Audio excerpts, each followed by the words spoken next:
puasa sunnah pada hari Senin dan hari Kamis. Apa sumber hukumnya?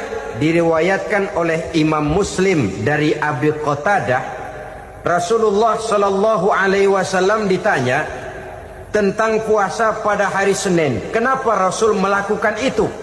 Beliau menjawab, "Zalika yaumu wulidtu fihi wa yaumu bu'istu au unzila alayya fihi." Hari Senin itu adalah hari di mana aku dilahirkan dan hari di mana aku dibangkitkan. Wahyu pertama turun kepadaku pun pada hari itu. Maka sunnah melaksanakan puasa pada hari itu.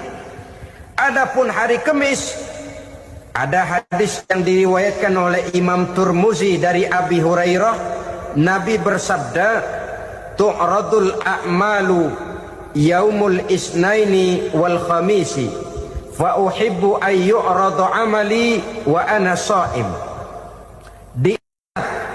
Disetor amal setiap manusia pada hari Senin dan pada hari Kamis. Maka aku ingin, kata Nabi, agar pada saat amalku disetor itu aku sedang puasa.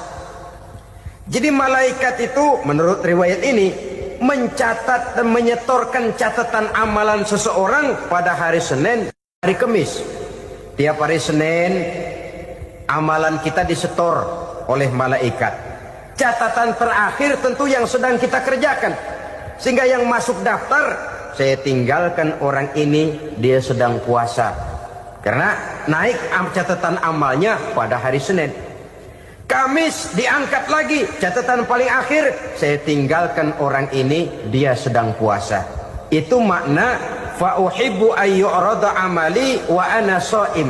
Aku senang kalau pada saat amalku disetor, catatan paling akhir aku lagi puasa. Satu keistimewaan. Alangkah celaka tiap amalan disetor kita sedang berbuat jahat. Senin, Kamis, teler, mabok, judi. Tiap amalan disetor, catatan akhirnya saya tinggalkan si fulan lagi teler. Laporan Senin. Kamis laporan lagi, saya tinggalkan si fulan lagi mirip kartu. Saudara hadirin yang saya muliakan, alangkah jeleknya catatan kita. Oleh karena itu sunnah puasa pada hari Senin dan hari Kamis. Ini amalan sunnah, saudara-saudara. Dan oleh karena ini amalan sunnah, sebagian ulama memberikan penjelasan, walaupun lupa niat, kalau sudah malam itu lupa niat, boleh niatnya sudah siang puasa sunnah ini, dengan catatan dari pagi belum makan apa-apa. Malam saudara lupa, tahu-tahu ingat ini hari Senin, ini hari Senin, dah jam 10, niatlah jam 10 itu, sah puasanya asal dari pagi belum makan apa-apa. Tapi kalau sudah dapat 2 piring baru niat, jam 10 itu lain, ngojek namanya.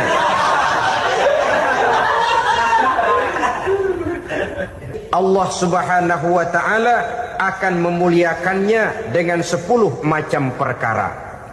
Saudara, ini keuntungannya. Yang pertama, orang yang puasa di hari-hari 10 bulan Zulhijjah diberikan al-barakah fi umrihi, diberikan keberkahan pada umurnya. Setiap kita ingin memperoleh umur yang berkah. Umur yang berkah itu yang bagaimana? Apa yang jumlahnya panjang? Mungkin. Tetapi yang jelas umur yang berkah ini adalah umur yang bisa dipertanggungjawabkan di hadapan Allah Subhanahu wa ta'ala. Artinya umur yang diisi penuh dengan kebajikan, umur yang diisi dengan segala macam kegiatan ibadah, dan umur yang dengan demikian sungguh pun kita sudah mati, jasad terkubur dalam tanah, nama kita akan tetap hidup, dikenal orang oleh karena kebajikan yang kita kerjakan. Saya kira akan lebih merupakan azab ketimbang nikmat kalau orang diberikan umur panjang tapi hanya untuk menumpuk-numpuk dosa saja. Kan lebih baik mana? Umur pendek banyak pahala, umur panjang banyak dosa. Lebih baik mana? Hah? Saya yakin yang paling baik tentu umur panjang banyak pahala. Paling sial umur pendek dosa melulu. Sudah diberikan umur pendek tidak seberapa, dosa berlipat ganda. Itu kalau orang kampung bilang tekor namanya. Rugi. Umur pendek hanya untuk menumpuk-numpuk dosa. Boleh jadi kalau umat-umat zaman dulu saudara, mereka diberikan umur panjang. Nabi Adam, kita tahu Nabi Adam itu 2000 tahun umurnya. Nabi Nuh 950 tahun. Umatnya ya rata-rata segitu itu. Nah, kalau mereka misalnya punya umur 800 tahun, lalu 200 tahun mereka melakukan dosa, kan masih punya restan 600 tahun untuk taubat. Karena umurnya diberikan jatah panjang. Kita ini oleh Allah Subhanahu wa taala, umat Nabi Muhammad ini umurnya pendek-pendek. Kalau nyontoh Nabi 63 tahun saja. Kalau diberikan 70 tahun umur kita sekarang, itu sudah dapat jatah lebih 7 tahun. Alhamdulillah bahwa Allah memberikan saat-saat, waktu-waktu, tempat-tempat yang punya nilai istimewa, sehingga umur yang pendek ini bisa bernilai panjang, nilai ibadahnya bisa bernilai pahala seperti umat yang berumur panjang dahulu itu. Karena itu manfaatkan umur dengan baik, dan salah satu keberkahan daripada umur akan datang dengan melaksanakan ibadah puasa sunnah. Ini yang pertama. Yang kedua, az-ziyadatu fi malihi, berikan tambahan hartanya, menjadi orang kaya. Kaya apa? Kaya hati setidak-tidaknya. Karena dengan tekun dan rajin melaksanakan ibadah puasa, yang segera tertanam dalam jiwa seseorang merasakan cukup di dalam kehidupan. Itulah dia orang yang paling kaya, orang yang hidupnya paling cukup. Kalau orang sudah merasa cukup dalam hidupnya, maka itulah dia orang yang kaya. Saudara-saudara kaum muslimin rahimakumullah, puasa sunnah memberikan tambahan harta, usahanya berkembang, dengan demikian membawa keberkahan, hartanya makin bertambah, akan menunjang ibadahnya kepada Allah, lebih memantapkan dan membawa ketenangan dalam hidupnya. Itu termasuk berkahnya melaksanakan puasa sunnah itu. Yang ketiga, al-hifzu fi iyalihi, diberikan penjagaan, perlindungan terhadap keluarganya, anaknya sehat, sanak famili dan handai tolannya terjaga dan terpelihara dari segala malapetaka, dari segala mara bahaya, kesehatannya terjamin dan terpelihara. Itu sudah merupakan modal yang sangat besar di dalam kita mengarungi kehidupan. Sebab rasanya sulit untuk bahagia, duit kita banyak sekali, usaha kita selalu mendatangkan untung yang berlipat ganda. Tapi sebentar-sebentar anak kita sakit, yang ampek, yang korengan, yang kena musibah, ndak tak karu-karuan sakit, berobat sampai jutaan rupiah. Itu kan sudah tidak membawa kebahagiaan. Uang masuk yang begitu banyak jumlahnya, habis akhirnya untuk berobat saja. Sebenarnya hitung-hitung ya seri-seri juga. Usaha berhasil, duit banyak, habis untuk berobat. Lah sama juga saudara-saudara. Jadi dengan demikian, biar duit kita banyak, asal keluarga pada sehat saja, udah enak bener itu. Duit banyak, ekonomi cukup, keluarga sehat, nikmat rasanya menjalani kehidupan ini. Yang kiamat sudah duit kagak barang seperak, keluarga ampek semua. Kiamat sudah. Saudara hadirin yang saya hormati, jadi yang ketiga, Allah memberikan pemeliharaan terhadap keluarganya. Satu kali orang dipelihara Allah, tidak satu kekuatan pun yang bisa mencelakakan. Satu kali orang disengsarakan Allah, tidak satu tenaga pun yang mampu menyelamatkannya. Itulah sebabnya perlindungan Allah, pemeliharaan Allah terhadap diri dan keluarga sangat kita perlukan di dalam kehidupan ini. Dengan melaksanakan ibadah puasa, kita mendekatkan diri kepada Allah. Dengan dekat kepada Allah, maka Allah pun dekat kepada kita. Sehingga dalam hadis qudsi dikatakan, ta'arraf ilallahi firraha ya'rifka fi syiddah. Ingatlah kepada Allah di waktu kamu senang, agar Allah ingat kepada kamu di waktu kamu susah. Yang kita laksanakan kadang-kadang sebaliknya. Waktu susah kita ingat Allah, waktu senang kita lupa Allah. Akhirnya nanti pada waktu kita melarat, kebelangsak, susah dan sebagainya, pertolongan tidak akan datang kepada kita. Benar, ta'arraf ilallah firraha ya'rifka fi syiddah. Ingatlah kepada Allah di waktu kamu susah, ingatlah kepada Allah di waktu kamu senang, agar Allah ingat kepadamu di waktu kamu mendapat kesusahan. Umumnya watak manusia memang kalau sudah dapat susah, ingat kepada Allah. Waktu duduk, waktu berbaring, sambil tidur, dalam segala keadaan Allah disebutnya, Allah dimintakan pertolongannya. Tapi dikala dia berada pada posisi di atas angin, merasa senang, bahagia, Allah terlupakan. Saudara-saudara kaum muslimin, itu yang ketiga. Yang keempat, at-takfiru li sayyiatihi. Orang yang melaksanakan puasa sunnah itu diampuni segala dosa dan kesalahan yang telah dilakukannya. Dan yang kelima, at-tad'ifu li hasanatihi, diberikan balasan yang berlipat ganda dari segala kebaikan yang dikerjakannya.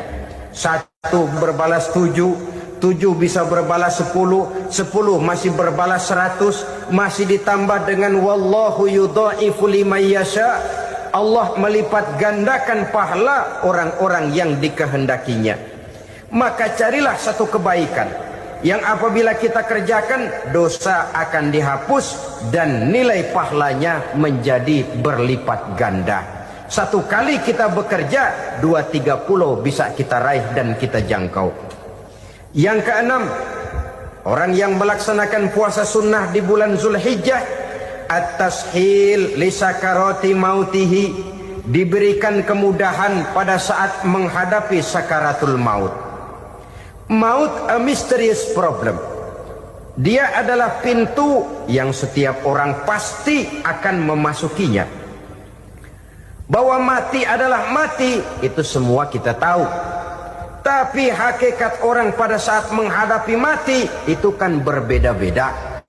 Ada yang matinya itu gampang sekali, persis orang tidur saja, tidak nampak gelisah, tidak bikin susah yang hidup, tidak gelimpangan di tempat tidur, persis seperti orang mau tidur saja.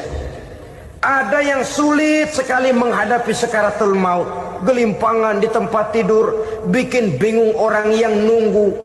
Kadang-kadang seperti kerbau digorok lehernya. Saudara-saudara, sulit menghadapi sakaratul maut.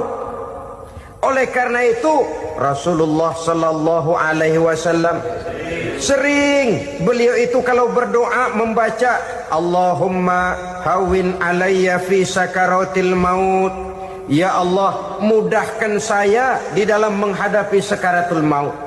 Rasulullah saja, saudara, orang yang ibadahnya paling banyak, orang yang hatinya paling bersih, orang yang akhlaknya paling luhur, masih berdoa semacam ini.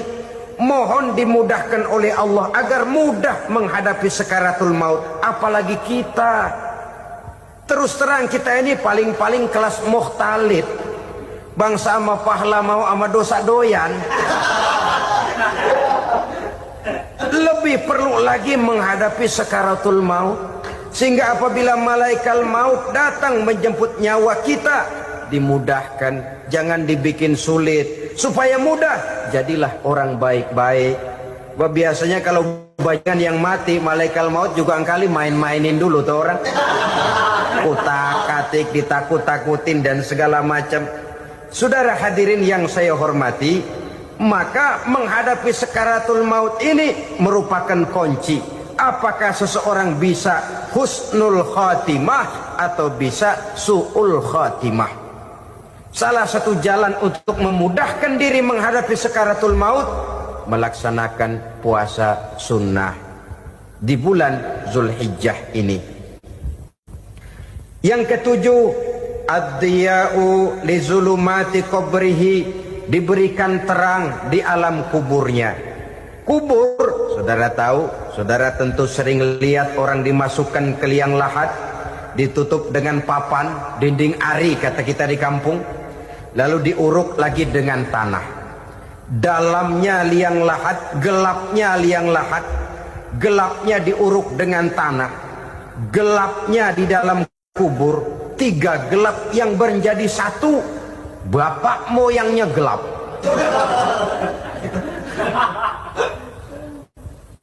Puasa sunnah ini merupakan terang di alam kubur kita nanti. Yang kedelapan, at-tasqil limizanihi, diberikan keringanan pada timbangan di hari akhirat nanti. Bahwa setelah dibangkitkan dari kubur, setiap kita akan menghadapi perhitungan. Akan ditimbang segala macam kebaikan dan segala macam kejahatan yang pernah kita lakukan di dalam kehidupan. Orang yang melaksanakan ibadah puasa sunnah, at-tasqilu limizanihi, diberikan keringanan timbangan hari akhiratnya nanti. Yang kesembilan, an-najah minal bala, diberikan keselamatan dari segala macam bencana. Dan yang ke-10, as-su'ud ala darajatihi, diberikan ketinggian, naik derajatnya, derajat di dunia, lebih-lebih lagi derajat di akhirat nanti.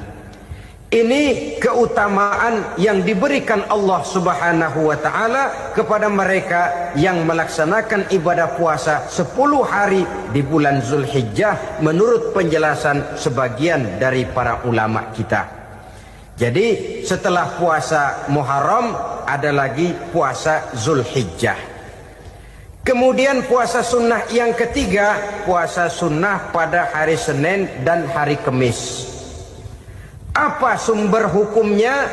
Diriwayatkan oleh Imam Muslim dari Abi Qatadah, Rasulullah Shallallahu Alaihi Wasallam ditanya tentang puasa pada hari Senin. Kenapa Rasul melakukan itu? Beliau menjawab, zalika yaumu wulidtu fihi wa yaumu bu'istu au unzila alayya fihi. Hari Senin itu adalah hari di mana aku dilahirkan dan hari di mana aku dibangkitkan. Wahyu pertama turun kepadaku pun pada hari itu. Maka sunnah melaksanakan puasa pada hari itu.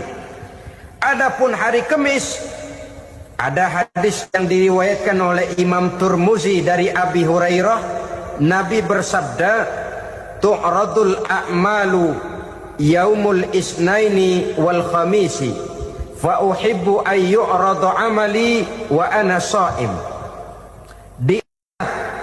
Disetor amal setiap manusia pada hari Senin dan pada hari Kamis. Maka aku ingin, kata Nabi, agar pada saat amalku disetor itu aku sedang puasa. Jadi malaikat itu menurut riwayat ini mencatat dan menyetorkan catatan amalan seseorang pada hari Senin, hari Kamis. Tiap hari Senin amalan kita disetor oleh malaikat. Catatan terakhir tentu yang sedang kita kerjakan. Sehingga yang masuk daftar, saya tinggalkan orang ini, dia sedang puasa. Karena naik catatan amalnya pada hari Senin. Kamis diangkat lagi, catatan paling akhir, saya tinggalkan orang ini, dia sedang puasa.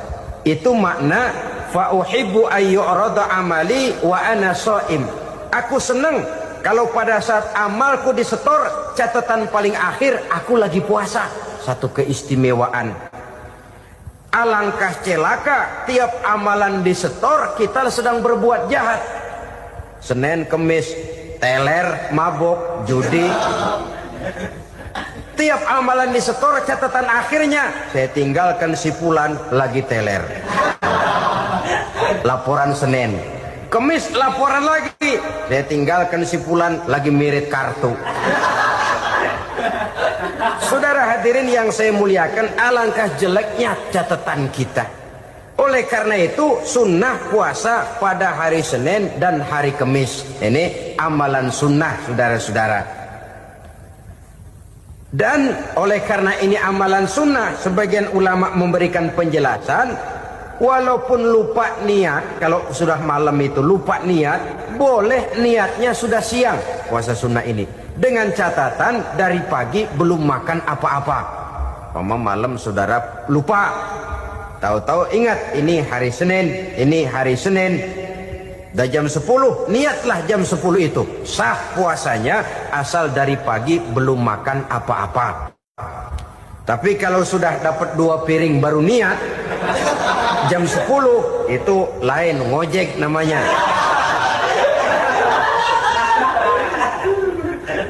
Jadi puasa sunnah yang ketiga, puasa pada hari Senin dan hari Kamis. Yang keempat, puasa jenis sunnah yang keempat, puasa 6 hari di bulan Syawal. Diriwayatkan oleh Imam Muslim dari Abi Ayyub bahwa Nabi bersabda, "Man shoma Ramadhana summa atba'ahu sittan min Syawal kana kasyamid dahri." Barang siapa yang berpuasa di bulan Ramadan, kemudian diikutinya dengan 6 hari di bulan Syawal, maka dia seolah-olah seperti orang yang berpuasa 1 abad lamanya. Allahu Akbar. Demikian besar keuntungannya. 6 hari di bulan Syawal sama dengan orang yang berpuasa 1 abad lamanya. Ini fadailul a'mal, saudara-saudara. Jangan diartikan karena menang sudah puasa 6 hari bulan Syawal, Ramadan tahun depannya lantas nggak puasa. Kenapa? Ukurannya sudah 1 abad. Bukan itu pengertiannya. Ini mendorong orang memberikan ganjaran pahala yang sedemikian besar. 6 hari setelah Ramadan, artinya di bulan Syawal. Tidak pada hari pertama Syawal karena haram hukumnya berpuasa pada hari fitri itu. 6 hari di bulan Syawal. Tinggal lihat yang mampunya saja. Boleh berurutan, boleh tidak berselang-seling, boleh. Asal saja jumlahnya 6 hari selama masih bulan Syawal itu. Hari ini 3 hari lagi, 4 hari lagi, diselang-seling atau berurutan, itu juga lebih baik. Puasa sunnah 6 hari daripada bulan Syawal. Kemudian yang kelima, puasa sunnah 3 hari pada setiap bulan. 3 hari pada setiap bulan. Diriwayatkan oleh Imam Bukhari dan Muslim dari Abi Hurairah. Abi Hurairah bercerita, "Ausani khalili sallallahu alaihi wasallam bisalasin." Kekasih saya Rasulullah berwasiat kepada saya, memesankan benar-benar kepada saya untuk melaksanakan 3 amalan yang terpuji. Pertama, siyamu salasati ayyamin min kulli syahrin. Puasa 3 hari dalam setiap bulan. Ini wasiat yang pertama. 3 hari pada setiap bulan. Tidak peduli bulan apa saja. Dalam artian ya bulan menurut perhitungan Islam ya. Muharram, Safar, Rabiul Awal, Rabiul Tsani, Jumadal Ula, Jumadil Akhir, Rajab, Sya'ban, Ramadan, Syawal, Zulqa'dah, Zulhijjah dan selanjutnya. 3 hari pada setiap bulan. Tanggalnya tanggal berapa saja. Lebih utama pada yang disebut Yaumul Bid, yaitu hari-hari di mana bulan menunjukkan purnama. Tanggal 13, tanggal 14 dan tanggal 15 pada setiap bulannya itu disunahkan melaksanakan puasa. Itu wasiat pertama, puasa 3 hari pada setiap bulan. Wasiat yang kedua, wa raka'atai duha, melaksanakan sholat duha sekurang-kurangnya 2 rakaat. Itu wasiat yang dipesankan benar kepada saya, kata Abi Hurairah. Pertama, puasa 3 hari pada setiap bulan. Yang kedua, usahakan jangan meninggalkan 2 rakaat minimal daripada sembahyang duha. Kita tahu sembahyang duha itu sembahyang sunnah di waktu pagi seketika matahari naik sepenggalahan. Sekurang-kurangnya 2 rakaat, sebanyak-banyaknya 8 rakaat. Di antara fadilah atau keutamaan daripada sholat duha ini yaitu menyangkut masalah rezeki dan usaha. Kemudian wasiat yang ketiga, wa an utira qabla an anama. Beliau sangat berwasiat kepada saya untuk sholat witir sebelum tidur. Artinya sholat malam sebagai amalan sunnah di dalam kehidupan kita. Jadi saudara-saudara, dalam hidup ini kita akan selalu berbentur dengan keperluan. Kalau pada satu saat kita sudah sampai kepada tahap berpikir ini keperluan saya, tentu hal-hal semacam ini akan kita kerjakan. Kita belum tergerak melaksanakan ini semua oleh karena barangkali kita merasa belum memerlukannya. Karena itu marilah kita berusaha di samping melaksanakan puasa yang wajib juga melaksanakan puasa yang sunnah di dalam kehidupan kita. Ini jenis puasa-puasa yang sunnah. Kemudian yang kedua, ada macam puasa yang disebut puasa nazar. Hukum pelaksanaannya wajib apabila nazarnya sudah terwujud. Puasa nazar, puasa yang dikaitkan dengan suatu persoalan. Umpamanya, kalau saya lulus ujian, saya akan puasa 1 minggu lamanya. Begitu ujiannya ternyata lulus, dia wajib bayar nazarnya. Puasa 7 hari, tidak lagi sunnah tapi wajib karena dia nazarkan.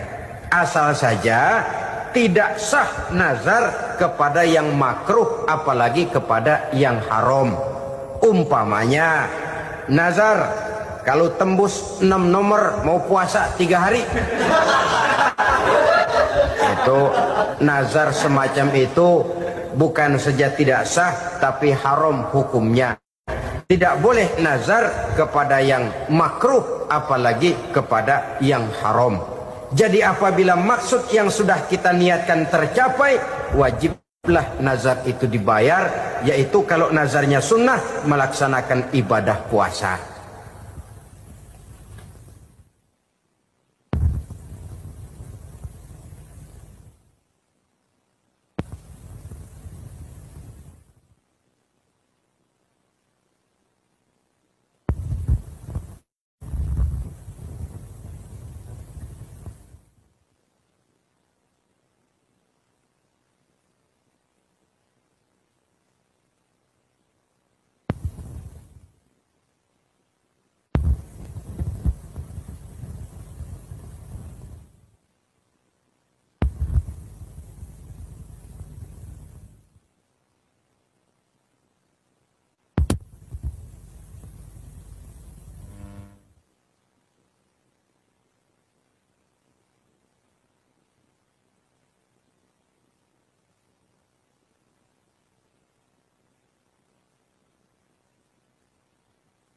Saudara-saudara kaum muslimin rahimakumullah.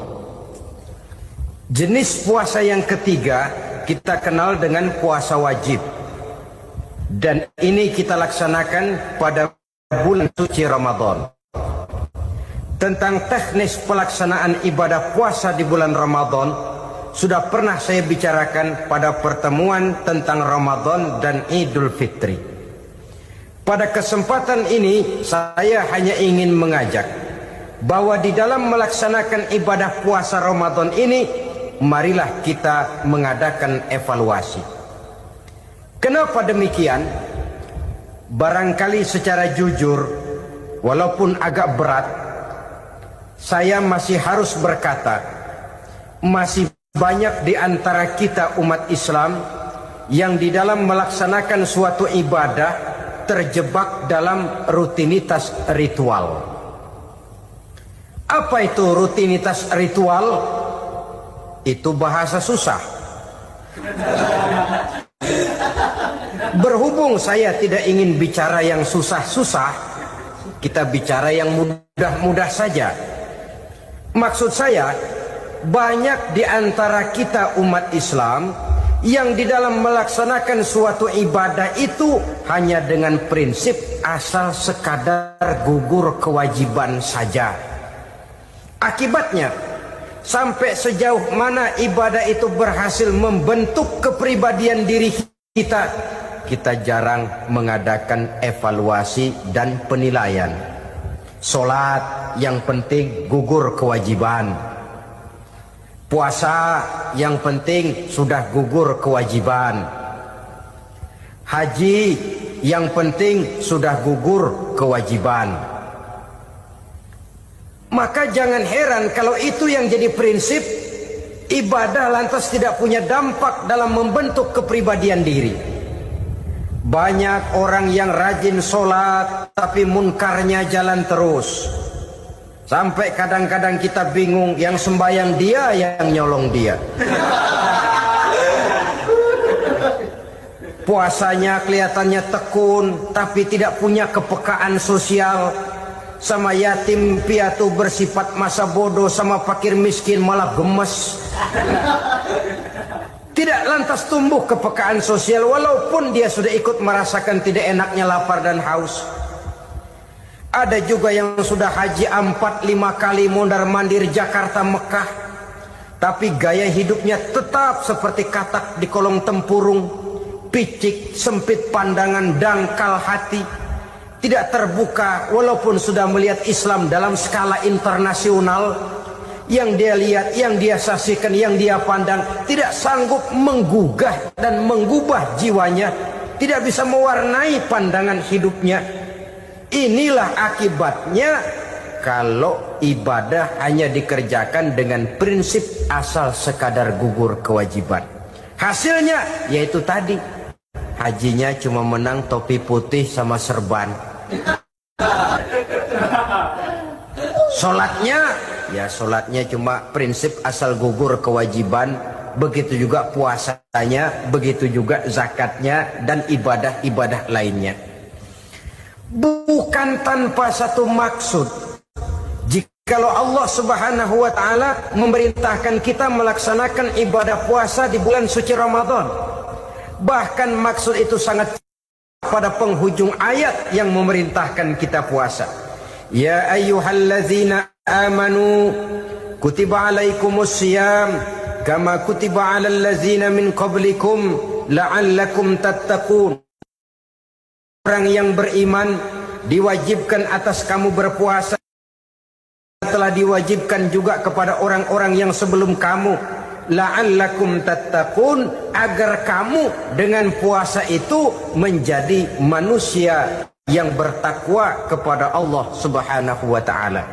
Dengan kata lain, berhasil atau tidak puasa Ramadan kita ini akan nampak takwa kita meningkat atau tidak setelah kita melaksanakan ibadah puasa. Sehingga kalau orang mengatakan Ramadan itu merupakan month of training, bulan latihan, keluar latihan tentu harus semakin naik dan baik gaya kehidupan kita. Jadi tujuan utama daripada pelaksana ibadah puasa adalah untuk membentuk manusia yang bertakwa. Nah, takwa itu kata Imam Qusairi hurufnya ada 4. Ta, qaf, wawu, ya. Masing-masing huruf ini simbol dari pribadi orang yang bertakwa, bina dan dibentuk oleh pelaksanaan puasanya. Mari kita lihat. Huruf ta adalah lambang dari sifat tawadhu, rendah hati. Orang yang bertakwa, orang yang tidak mempunyai sifat sombong. Puasa menanamkan kita kesadaran terhadap kelemahan, terhadap keterbatasan, terhadap segala ketidakmampuan yang kita miliki. Ya Allah, baru sehari nggak kena makan, nggak kena minum, sudah begini lemesnya. Puasa memang, kalau pagi orang masih sehat, masih terdorong oleh sahur, siang masih lumayan, tapi zuhur ke atas biasanya mulai sikap lemah manusiawi, keterbatasan kekuatan biologis itu mulai nampak. Dari sini tanam satu kesadaran, kalau begitu apa yang mau disembuhkan di hadapan Allah? Kaya, siapa sih orang paling kaya? Ilmu, siapa sih orang paling pintar? Pangkat, siapa sih orang paling tinggi jabatannya? Dari sifat semacam ini lahir introspeksi, rasa mawas diri, timbul sifat tawaduknya, rendah hatinya, tidak melonjak menjadi angkuh dan sombong lantaran sedikit kemampuan dan kekuatan yang dimilikinya. Lalu untuk sikap yang lebih jauh, terwujudlah, terbentuklah apa yang dinamakan stabilitas temperatur batin. Orang tetap konstan menjaga nilai-nilai idealisme yang pernah dimilikinya. Dia mulai dengan adil, dia berjalan tetap dengan keadilan, dan dia berakhir juga tetap dalam keadilan. Jangan mulainya adil, tengahnya setengah adil, di akhirnya malah zolim sama sekali. Ini tidak punya stabilitas temperatur batin. Kan banyak orang begitu toh. Mulanya benar, belakangan mau benar sendiri. Mulanya sudah rela berkorban buat kepentingan orang banyak, belakangan malah selalu mengorbankan kepentingan orang banyak. Waktu di bawah rajin baca ayat kursi, dapat kursi lupa ayat. Stabilitas temperatur batin, tertipu oleh perasaan seolah-olah situasi dan kondisi sudah serba memungkinkan, sudah serba menguntungkan. Orang yang dibentuk pribadinya oleh pelaksanaan ibadah puasa, dia sadar apapun keberhasilannya, apapun kedudukannya, apapun nilai kekayaannya, itu cuma sebagian kecil sekali dari apa yang ada pada zat Allah Subhanahu wa ta'ala. Hati tidak takabur, sesuai dengan namanya takabur dari kalimat takabbaro ya takabbaru, membesar-besarkan diri. Orang yang suka membesar-besarkan diri, orang yang tidak yakin bahwa dirinya orang besar, lalu dibesar-besarkan dirinya. Sebenarnya itu sudah satu sikap di mana dia tidak percaya kepada diri sendiri.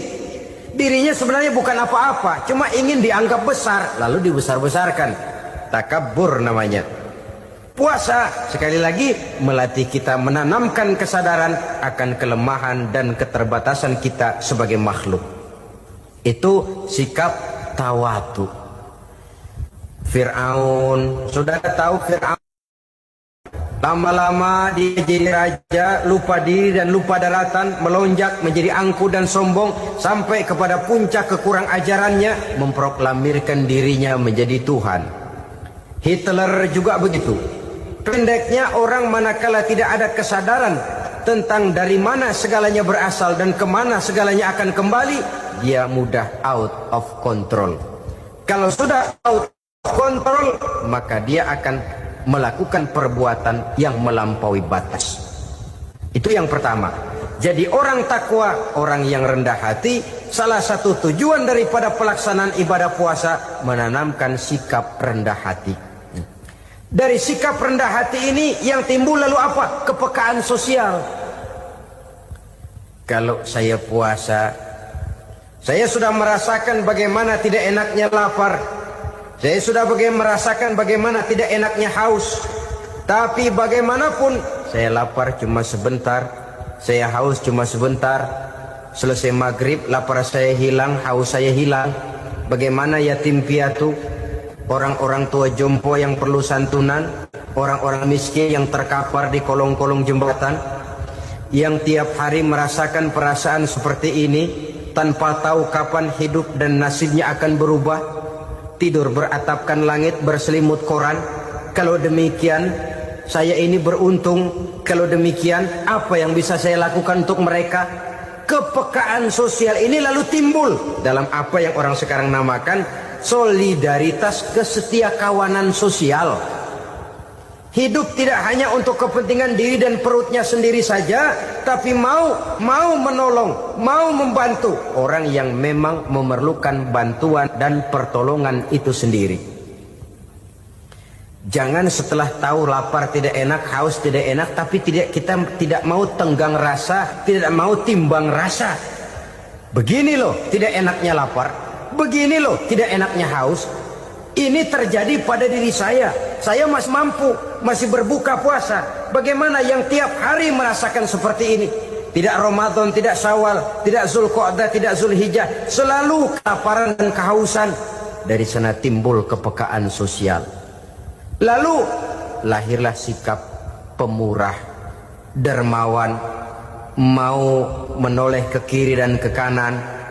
Bahkan Al-Quran itu sampai mengancam betul. Ara'aital ladzi yukadzibu bid-din fadzalika allazi yad'ul yatim wa la mendustakan agama. Islam mendustakan Islam. Salat dia tapi mendustakan salat. Puasa dia tapi mendustakan puasa. Siapa mereka itu? Fadzalika allazi yad'ul yatim. Merekalah orang-orang yang meninggalkan anak-anak yatim. Wa la yahuddu ala ta'amil miskin, dan tidak pernah memberi pertolongan, tidak memerintahkan memberi makan kepada fakir miskin, walaupun dia berada pada posisi dan kondisi yang memang dia mampu. Nah, kalau dia tidak mampu itu lain soal. Dia mampu, dia tahu dan dia diam saja. Itu termasuk yukadzibu biddin. Orang-orang yang mendustakan agama. Berlindung kita kepada Allah, jangan sampai termasuk ke dalam kelompok itu. Yang kedua saudara, huruf takwa itu qaf. Qaf adalah lambang dari sifat qanaah.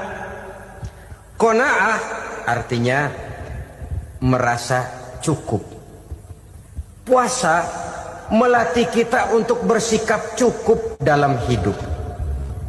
Kalau kita perturutkan menjelang saat berbuka, menunggu waktu berbuka, istilah orang di Jawa Barat ngabuburit katanya. Kita menunggu saat berbuka, segalanya saja ingin kita beli, segalanya saja ingin kita minum, semuanya saja ingin kita makan. Sebab nafsu sudah begitu berupa. Perut sudah sedemikian lapar, kerongkong sudah sedemikian haus. Rasanya semuanya saja ingin kita telan. Tapi tahukah kita bahwa setelah maghrib berbunyi, berapa banyak yang kita makan, berapa banyak yang kita minum? Sesuaikah dengan keinginan kita tadi siang? Tadi siang semuanya ingin kita makan, tadi siang semuanya ingin kita minum. Setelah berbuka, berapa banyak yang kita makan, berapa banyak yang kita minum? Itulah kehidupan. Segalanya ingin kita kuasai, segalanya ingin kita punyai, tapi berapa sih yang benar-benar kita perlukan? Maka orang kaya adalah orang yang hidupnya cukup. Orang miskin hakikat yang selalu merasa kurang.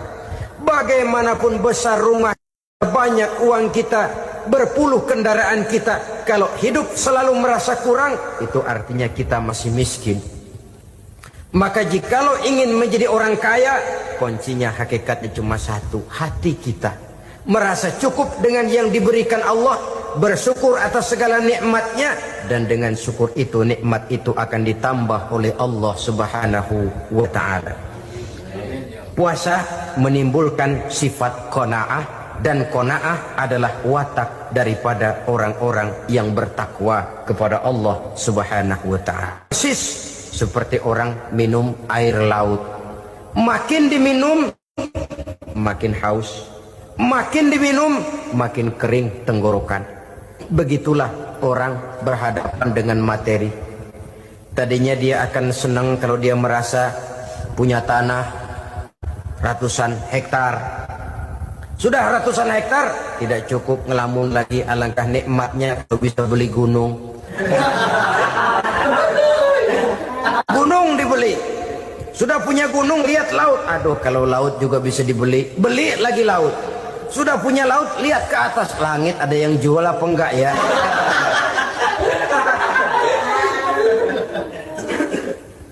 Seperti orang berhadapan dengan air laut yang makin diminum makin membuat kita haus dan makin kering tenggorokan ini. Maka itu harus dihentikan. Sikap untuk menghentikan itu tidak lain adalah dengan sifat qanaah itu tadi. Merasa cukup dengan apa yang diberikan Allah, mensyukuri nikmatnya. Itu yang kedua. Yang ketiga, pada kalimat takwa ada huruf wawu. Wawu adalah simbol dari sifat wara dengan ain. Wara, orang yang terpelihara dirinya baik dari yang subuhat, lebih-lebih dari yang haram. Syubhat, saudara tahu, barang yang remeng-remeng. Tapi sungguh pun remeng-remeng, kira-kira persentasenya 70-30. 70% haram, 30% kemungkinan halalnya. Maka yang syubhat lebih baik dijauhi daripada diambil. Orang yang punya kepribadian wara, dirinya terpelihara, jangankan dari yang haram, dari yang syubhat saja dia sanggup menjaga dan memelihara dirinya. Oleh karena itu saya heran kalau orang di bulan Ramadan dia sanggup menjaga diri di waktu siang dari jenis makanan yang halal, dari jenis minuman yang haram. Ada tahu nganggur di meja siang, enggak dia makan. Ada air teh nganggur di meja siang, enggak dia makan, padahal itu jenis makanan dan minuman yang halal. Tapi ketika datang maghrib, dia berbuka dengan makanan yang dibeli dari uang yang dihasilkan dengan cara yang haram. Bukankah itu sesuatu yang terbalik? Bukankah dengan demikian sudah tidak lagi menimbulkan sikap yang bisa memelihara dan menjaga kepribadian diri? Orang yang membiasakan diri terpelihara dari yang syubhat apalagi yang haram, maka baik yang dipakainya, yang diminumnya, yang dimakannya terdirilah dari barang-barang yang baik yang dihalalkan oleh agama. Wara. Kemudian yang keempat, pada huruf kalimat takwa ada huruf yakin. Huruf ya simbol dari sifat yakin. Orang yang puasa dibentuk kepribadiannya mempunyai satu keyakinan yang tangguh, dan keyakinan adalah ciri daripada orang yang takwa. Kita lihat yang dipanggil melaksanakan ibadah puasa ini kan iman, karena memang sulit untuk melaksanakan puasa kalau tidak iman yang jadi dasar. Setidaknya seperti sudah pernah saya sampaikan, ibadah puasa ini memang sulit terkena penyakit show. Kalau kita sholat barangkali terangsang karena kelihatan orang lain. Kalau kita pergi haji mungkin jadi sugesti karena orang banyak tahu. Kalau kita bayar kita jadi terangsang karena banyak orang lihat. Tapi kalau sudah puasa, puasa itu kan yang tahu cuma kita dan Allah saja. Ya kita sholat, orang lain lihat, kita jadi rada semangat. Kita pergi haji, orang lain banyak ngantar, kita semangat. Kita bayar zakat, orang lain banyak saksikan, kita bersemangat. Tapi kita puasa, siapa yang mau nyaksiin kita puasa? Siapa yang mau memuji kita puasa? Siapa yang mau menyanjung kita puasa? Itu cuma urusan kita dan Allah. Oleh karenanya dasar daripada pelaksanaan ibadah yang harus mencedik tenggorokan segalanya jadi nikmatan. Tidak ada kerja yang lebih indah selain kerja yang didasarkan kepada satu keyakinan bahwa yang kita kerjakan itu adalah sesuatu yang benar. Dalam hal ini sesuatu yang diperintahkan oleh Allah Subhanahu wa taala kepada kita. Saudara-saudara kaum muslimin rahimakumullah. Demikianlah titik evaluasi kita. Jangan berpuasa hanya dengan prinsip asal sekadar menggugurkan kewajiban saja, yang akan berakibat Ramadan tahun ini berakhir begitu, Ramadan terjebak menjalani rutinitas ritualnya saja. Bahkan kadang-kadang yang nyata betul, Nabi menganjurkan tingkatkan ibadah pada 10 hari yang akhir di bulan Ramadan, tanggal 20 sampai akhir Ramadan. Yang kita praktekkan malah kegiatan ibadah kita justru menurun pada 20 Ramadan yang akhir. Coba lihat 20 Ramadan ke atas, itu pasukan tarawih paling kelas 60-70 tahun ke atas.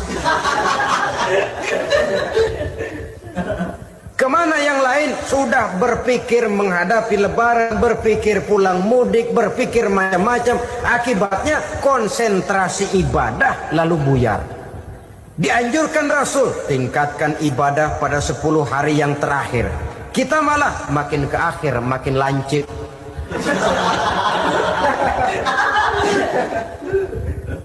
Saudara-saudara kaum muslimin rahimakumullah, kita terjebak oleh sesuatu yang sementara, oleh sesuatu yang bersifat kulit, lalu meninggalkan isinya. Padahal jikalau kita tidak mengisi Ramadan dengan kegiatan ibadah, berarti kita tidak keluar dari Ramadan dengan jiwa yang baru, yang sudah ditempa oleh pengalaman ibadah di bulan Ramadan. Artinya kita tidak kembali kepada fitrah, kesucian seperti saat kita dilahirkan. Lalu kalau kita tidak kembali kepada fitrah, apa yang mau kita rayakan pada Idul Fitri itu? Di mana letak kegembiraan kita? Di mana letak kebahagiaan hati? Kembalikah kita kepada fitrah? Tidak. Benarkah puasa yang kita kerjakan? Kelihatannya juga tidak. Adakah dampak dari pelaksanaan ibadah dalam pribadi kita? Tidak. Kadang-kadang Ramadan selesai malah teriak merdeka.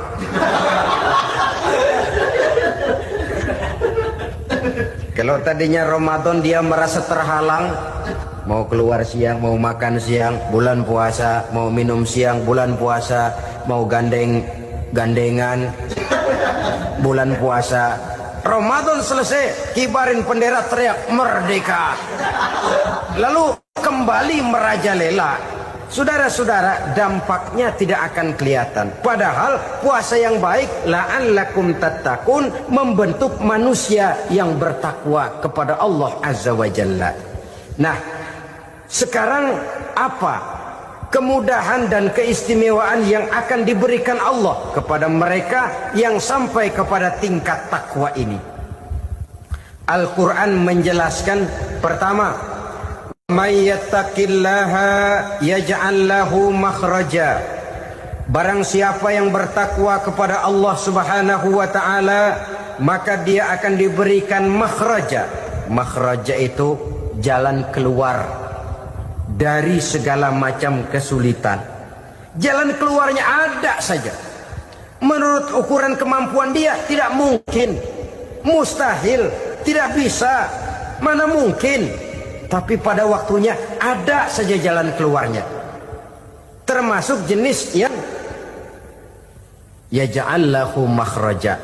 Orang yang bertakwa kepada Allah selalu diberikan jalan keluar dari segala kesulitan yang dihadapinya. Siapa sih orangnya yang tidak pernah sulit dalam hidup? Siapa orang yang tidak pernah mengalami kesulitan? Tapi kadang orang menilai, itu kelihatannya hidupnya enak aja ya, kayaknya gak pernah mengalami kesulitan. Sebenarnya bukan tidak pernah mengalami kesulitan, Allah selalu memberikan jalan keluar dari segala kesulitan yang dihadapinya. Nah, kalau Allah yang memberikan jalan keluar, tentu sangat mudah sekali. Orang yang bertakwa diberikan jalan keluar dari segala macam kesulitan. Satu. Yang kedua, wa yarzuqhu min haitsu la yahtasib. Dia akan diberikan rezeki oleh Allah dengan jalan yang tidak disangka-sangka. Rezekinya datang dengan cara yang tidak disangka-sangka. Gajinya mungkin kecil, tapi penghasilannya gede. Kan itu yang penting. Gaji dan penghasilan kan lain tuh. Boleh jadi gaji kecil, asal penghasilan gede, kan nikmat hidup itu. Nah, penghasilan ini ada yang bisa kita perkirakan. Bisa kita perkirakan. Misalnya gaji itu tadi. Kalau saya kerja, gaji saya begini. Ada rezeki yang masuk min haitsu la yahtasib. Tidak kita sangka-sangka, tidak kita duga-duga, tahu-tahu ada saja rezeki. Datang orang bawa persoalan yang mendatangkan hasil. Sebab rezeki, jodoh, maut memang seperti bayangan. Kita uber-uber dia lari, kita diem dia diem. Kan gemesin itu. Bayang-bayang itu begitu. Kita kejar, dia lari. Rezeki juga begitu. Kita diam, dia diam. Setengah mati yang namanya rezeki kita cari, kita uber. ngobek sampai ratusan bohong kita kerjain. Tapi memang belum waktunya, ya sulit untuk tembus. Tapi kadang-kadang giliran kita nongkrong di rumah, datang orang bawain rezeki.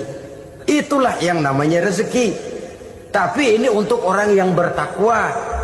Kalau tidak punya kredibilitas takwa, jangan lalu pakai ayat ini.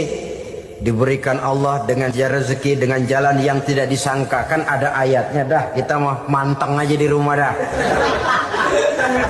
Ntar juga tuh rezeki datang.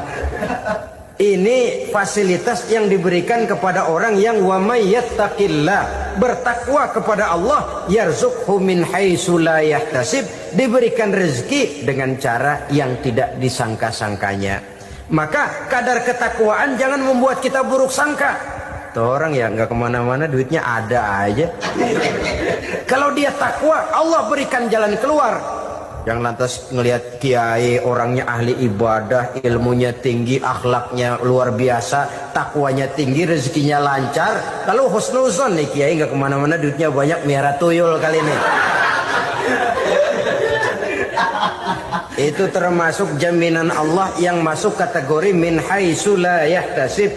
Yang ketiga, yaj'al lahu min amrihi yusra, dimudahkan segala urusannya, dimudahkan segala urusannya.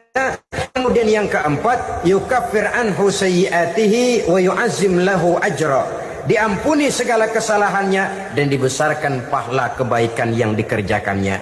Maka mudah-mudahan puasa yang kita kerjakan mengantarkan kita kepada ketakwaan kepada Allah, dan takwa membuka janji Allah kepada kita di dalam kehidupan ini. Puasa sunnah pada hari Senin dan hari Kamis. Apa sumber hukumnya?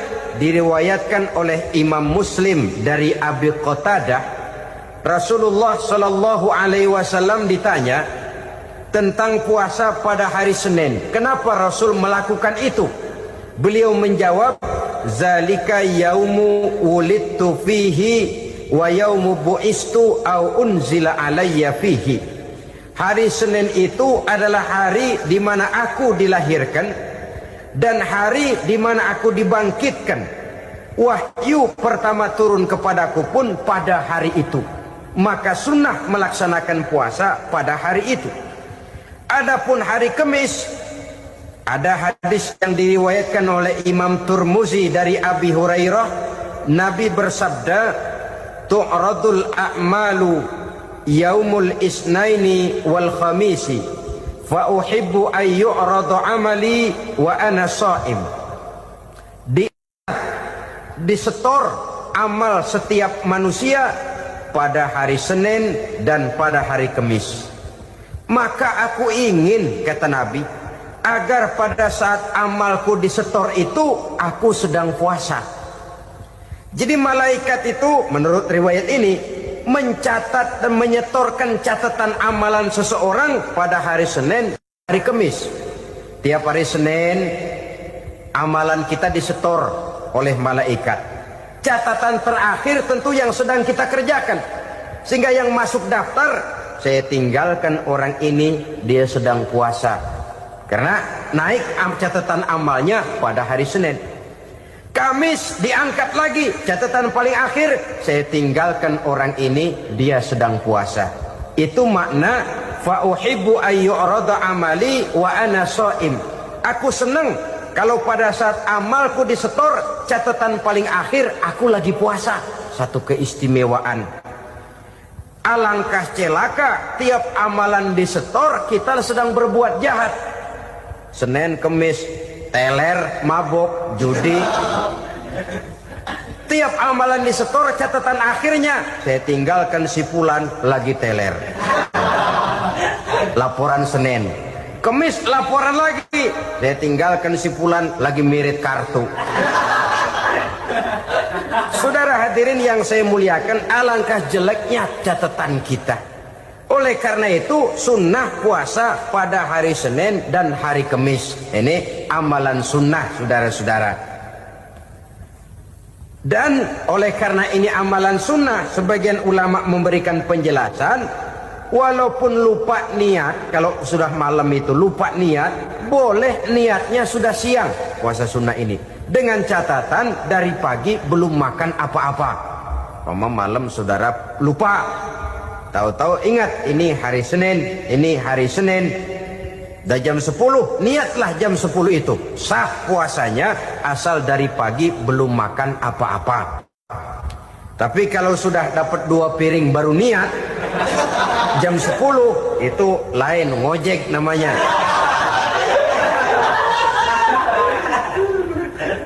Allah Subhanahu wa ta'ala akan memuliakannya dengan 10 macam perkara. Saudara, ini keuntungannya.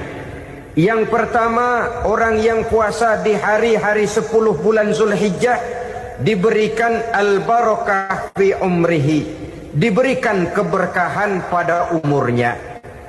Setiap kita ingin memperoleh umur yang berkah. Umur yang berkah itu yang bagaimana? Apa yang jumlahnya panjang? Mungkin.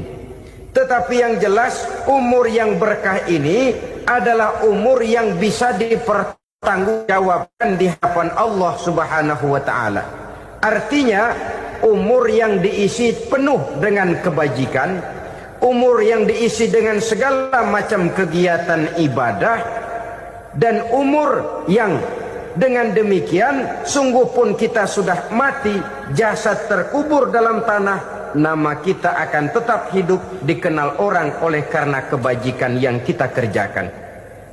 Saya kira akan lebih merupakan azab ketimbang nikmat kalau orang diberikan umur panjang tapi hanya untuk menumpuk-numpuk dosa saja. Kan lebih baik mana? Umur pendek banyak pahala, umur panjang banyak dosa. Lebih baik mana? Saya yakin yang paling baik tentu umur panjang banyak pahala. Paling sial umur pendek dosa melulu. Sudah diberikan umur pendek, tidak seberapa, dosa berlipat ganda. Itu kalau orang kampung bilang tekor namanya. Rugi. Umur pendek hanya untuk menumpuk-numpuk dosa. Boleh jadi kalau umat-umat zaman dulu, saudara, mereka diberikan umur panjang. Nabi Adam, kita tahu Nabi Adam itu 2000 tahun umurnya. Nabi Nuh 950 tahun. Umatnya ya rata-rata segitu itu. Nah, kalau mereka misalnya punya umur 800 tahun, lalu 200 tahun mereka melakukan dosa, kan masih punya restan 600 tahun untuk taubat. Karena umurnya diberikan jatah panjang. Kita ini oleh Allah Subhanahu wa ta'ala, umat Nabi Muhammad ini umurnya pendek-pendek. Kalau nyontoh Nabi 63 tahun saja. Kalau diberikan 70 tahun umur kita sekarang, itu sudah dapat jatah lebih 7 tahun.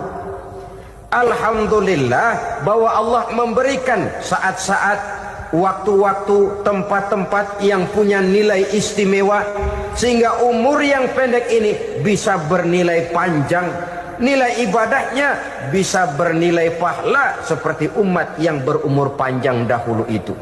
Karena itu manfaatkan umur dengan baik, dan salah satu keberkahan daripada umur akan datang dengan melaksanakan ibadah puasa sunnah. Ini yang pertama. Yang kedua, az-ziyadatu fi malihi, berikan tambahan hartanya, menjadi orang kaya.